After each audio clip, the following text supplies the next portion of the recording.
At Stanford, we get set for UCF and the Cardinal coming up tomorrow. Marc Daniels and Charlie Taaffe. Difference of game 1 to game 2. What's important for the UCF offense in this game? Well, obviously, I think you learn a lot from week 1 to week 2. So what we saw last week, inefficiency in the running game, I know they worked really hard at that this week.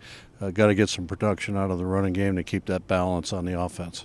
You watched a little bit of Northwestern Stanford. What stood out that UCF's defense must do against Stanford's offense?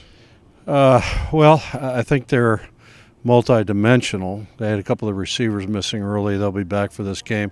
Northwestern was able to pretty much control their running game, made them more one-dimensional. They put pressure on the quarterback. I think that'll be critical in this game because he's an experienced quarterback. We traveled out here with a long flight. Is there any factor you think of the team coming the long flight and then waiting all day to play a game? How do you handle something like that? Well, I think the young kids bounce back faster than some of us guys.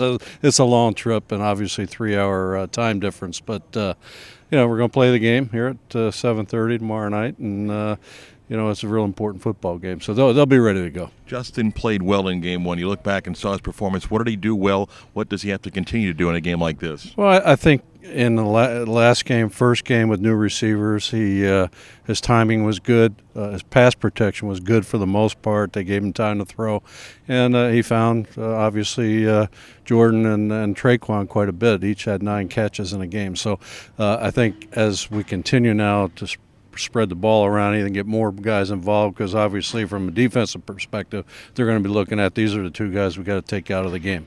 It's the longest trip in college football in the regular season anybody will make. UCF coming out here to take on Stanford.